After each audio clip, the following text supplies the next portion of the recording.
Sports presents Benning Bites with Damon Benning.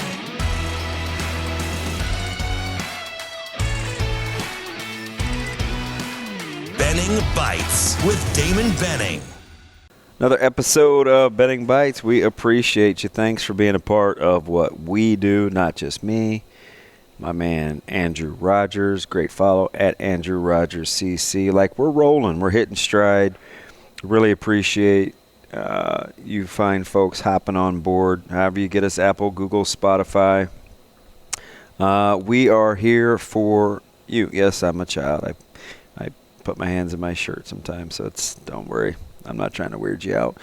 But anyway, make sure you get us downloaded. We're on 590, 7 to 10 every morning. You can get our podcasts and our downloads available at Hurrdat Media. We're getting our own RSS feed if we don't already have it. I'm not smart enough to know if we do because I try to major in the major and not the minors. But hey, we are here. Listen, a lot of spirited conversations over the last couple of weeks and recruiting and what's going on with in-state guys and relationship building and do numbers matter and how we look at other sports. And in some weird sort of warped way, I think this kind of ties into what's happening with Ja Morant. You're like, oh, all right, this ought to be good, DB. How are you going to make this correlation? Well, if you listened to the show yesterday, like, we went there. I mean, we made ourselves what's my favorite term, emotionally available, right? Like, we went there, opened up about a ton of things and how common language and setting expectations builds accountability. And you have to be willing to have some conversations with people so they can understand what their sense of self-worth is, so it doesn't become about other things. Like, what's my value? Do you care about me as an individual?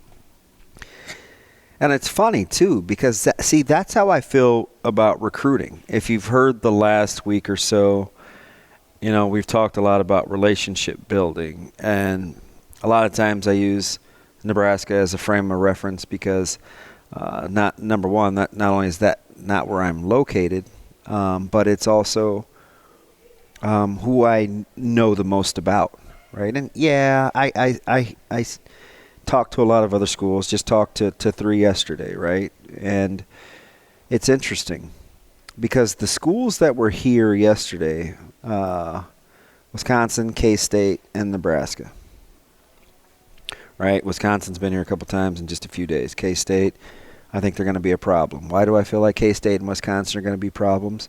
Because they exude a lot of what I like. You guys accuse me of having a man crush. What I like about Coach Rule and this staff. And for right now, I'm going to say Coach Rule and Coach White and Coach Foley, because I'm not real familiar or feel like I could speak intelligently enough about what everybody else is doing. And, even Supercoop, who it would potentially be a position coach of somebody in our household, or however that works, right? So I only like to typically talk about things that I know unless it's my opinion. And with them, Coach White, Coach Rule, Coach Foley, Coach Tressel from Wisconsin, Coach Hissler from Wisconsin, Coach Kleiman, Connor Riley, Klaneman, the guys from K-State. It's about what I like. Relationships. Hey, who are they as individuals?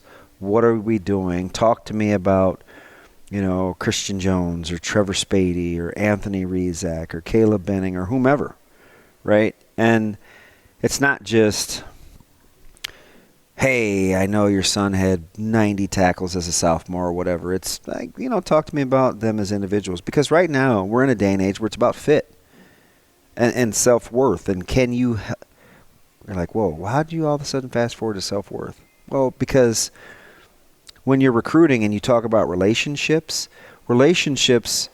ultimately and inherently boil down to where do I fit in this equation? Whether it's a relationship at home, whether it's husband, wife, whether it's mother-daughter, father-son, father-daughter, mother-son, head coach to offensive coordinator. You can't do anything without people understanding that they matter to you as individuals, right? We hear all the little catchy phrases. Well, nobody cares how much you know until they know how much you care. What are we really saying? We're really saying, what is my value? What is my self-worth? Now, that comes with a double-edged sword. Inherently, you'd like for each individual, male, female, old, young, to know that intrinsically they have self-worth, and to compromise it for no one or nothing. I am worth something. I matter to me. That makes you a lot less of somebody that's going to just blow in the wind or go to the highest bidder or to worry about NIL before you even understand what it is that you bring to the table. That's a lot of what we were talking about with John Morant. Like, DB, okay, land the plane. Listen, if you're Adam Silver, it's not about necessarily. You can't fast forward to, well, you represent the logo, and the logo means this. And when you're representing the logo, this is how you have to behave. And for Morant, it's not about, well, I make $200 million a year. I can do what I want to do, right? Because what's the common denominator in both those thought processes? Value and worth. And don't use them interchangeably, because they're not interchangeable. Something may hold a lot of value, but may not be worth much to you. Something may have a tremendous amount of sentimental worth, and you could sell it on the open market for a couple of bucks. But too often we use them interchangeably. And I think once the other understands where they're coming from and where they are, you can start to have conversations about why people think the way that they do. Right? Like, why is the first thing that you talk about if you're being recruited as a family NIL? Hey, what's in it for me? What can I make? What can you pay? Do you have an inflated sense of value? Or are you trying to talk to me as though it's about my worth? What am I worth to you? Well, to alleviate the confusion, establish your sense of self-worth. Period. Then you're operating from a common language standpoint. And what have I always said about common language? Common language builds in unintentional accountability. It just does. Everybody knows where everybody stands. And so Silver has to have the conversation with Morant and ask the questions. Hey, listen, what is it about you, how you think, that doesn't allow you to not repeat something that you and I just talked about 2 months ago? Right? And John Morant's going to give an answer. Hey, you know what? I'm too young to know any better. Or, God, you always make it about money. And if I didn't have money, what about other people that get away with doing this and they're doing the same thing I am? Do I have no value, or do I have no sense of self-worth? You can't use the term self-worth and give it to somebody else. It's the great conundrum, right? Nobody can tell you your self-worth. That's why you use the term self. But you have to understand that at some point, or at least early, so you all are coming from the same place. Same as if I'm talking to you and I understand and know that you have a sense of self-worth and you matter, I'm probably not going to use terms like money or image or status when I'm talking to you, because I know that doesn't have or shouldn't have much to do with the fact you have self-worth. I tweeted out the other day, I got it off TikTok. It was an experiment a professor had at college. And he pulled out a $20 bill.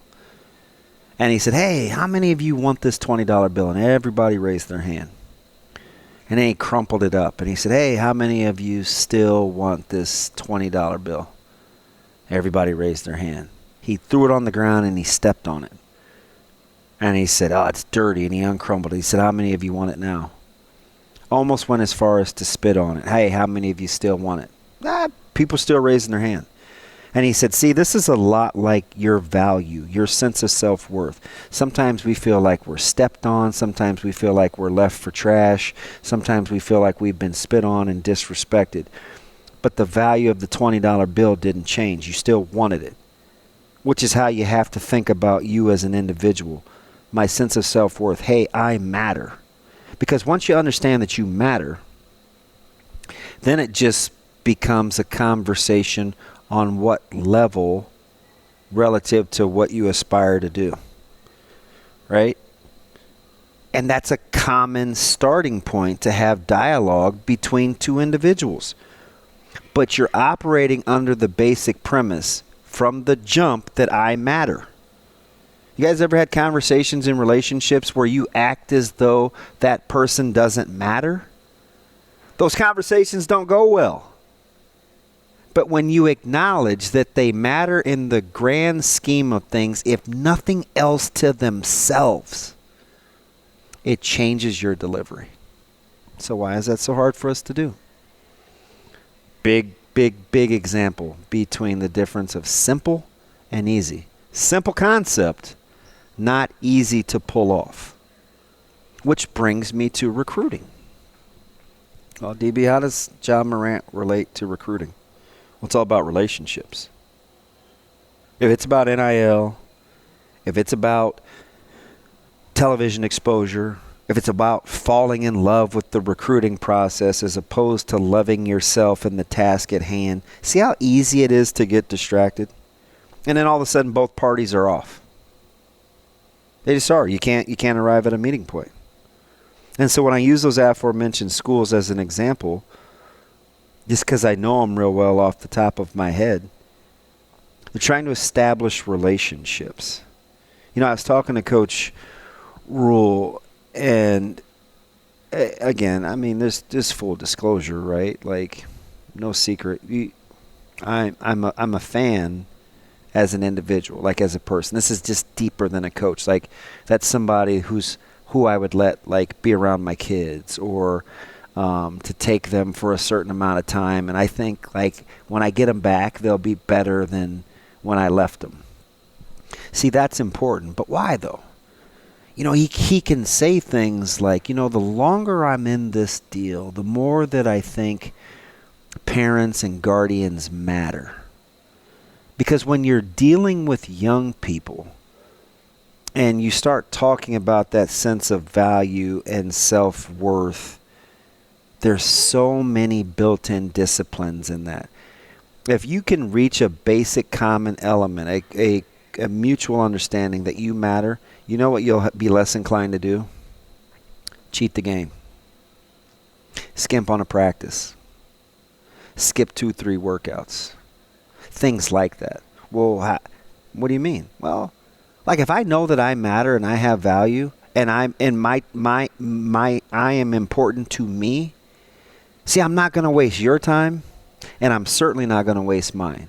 Now, is there room for human error? Oh, absolutely. That's why we have free will, right? Nobody's perfect. But you can always recalibrate. Because you ever heard a coach or a boss or your parents say, why would you waste your time? Why would you waste my time? That's code for you matter, why not maximize? But you better be operating under the premise that you have worth. And don't interchange worth with value. Because when you do, you start to compromise and conform to your surroundings. That's why you make bad college decisions on where to go to school. Not the sole reason, but believe me, you misinterpreted value versus worth. The inflated sense of self-worth can also get you in trouble if you're not of value to somebody else. So make sure that you're on the same page and you're grounded in a sense of self-worth. No matter if you've been trampled on, thrown away, crumbled up, stepped on, it's still worth $20. Just like no matter if you're Ja Morant and you've been raised a certain way, or you've been trampled on or crumbled on or spat on, you still have value. If you're player X and you're being recruited, you still have value. If I'm Xavier Betts and you've said to me, man, Coach DB, I just don't want to be a runner, jumper. What can you do for me? I want people to understand I have value. And I'm like, Z, you got to believe that. It has to be the essence of what you want to do. So then you don't compromise. Then you won't just play the game this way for that person, this way for that person. Because when that little thing stops pinging and it lands on I have self-worth, you won't calibrate near as much. And that's why I think recruiting matters. And relationships matter in recruiting. And why do good staffs take a look at the totality of a situation? Because typically the core and the essence of who you are is what's going to remain the same when you get squeezed. You folks that know me, what do I call that? That's the egg principle. Whatever's in you when you get squeezed is what comes out. Which is why I think good coaching staffs and good recruiters say to themselves, what's in the DNA? What have they learned? What's been taught? Because when they get squeezed, which playing competitive sports post-high school, you're inevitably going to get squeezed. What's in them? What comes out? Now, it's not foolproof, but you take as many variables out as you can. And you've heard me say one of the things that I hate to keep bringing this back to Coach Rule, but I'll say, when he says, I don't like to leave things to chance. That's just code for you like to do your homework. You're not so self-absorbed that only your opinion matters. You're willing to exhaust multiple options to get it right. Because at some point he doesn't want to let himself down and his family down. So there's some worth there. There's some worth compared to the job title that he holds, being the head coach at the University of Nebraska.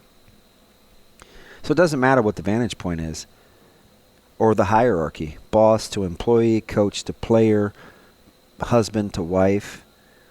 Acknowledging that the people around you have worth, not value, worth, a sense of self-worth, and that you can approach it from that commonality, it just lessens the playing field. It tampers down insecurities. I know that you're for me. Because what do we say? You've heard me say it. Hey, listen, you can tell me anything if I know you have my best interest at heart. That's a lot of words to say. I need to know that I matter to you because I think I have some self-worth. It's not rocket science. We just lose fact of that sometimes when it comes to situational awareness. Just be cognizant of it. Right? We're not so significant that others are insignificant. And we have to be willing to have the conversations on how people view and see themselves. It's hard to get in there. It's hard. And sometimes it's real speculative. Oh, I thought it's not what I thought I was getting. We don't really know how they viewed themselves. So be willing to do your due diligence. And again, it's not foolproof. But when you do your work on the front end to invest in other people about how they view themselves, man, you'll be amazed at how many times you get it right more than you get it wrong. I always tell people in dealing with relationships, whether it's teacher to student or coach to player or spouse or siblings, if I put your needs first and you put mine first, it's amazing what we can accomplish because we're not being selfish. It's just not about me. It's a beautiful thing. That's when the magic starts to happen. We make it about relationship building, but we don't know what it takes to build those relationships. It starts with those people that you inevitably can't hide from, and that's that person in the mirror. Understand you have a fair amount of self-worth. It's up to us to help grow and foster that and keep each other reminded that other people matter. It's another episode of Benning Bites.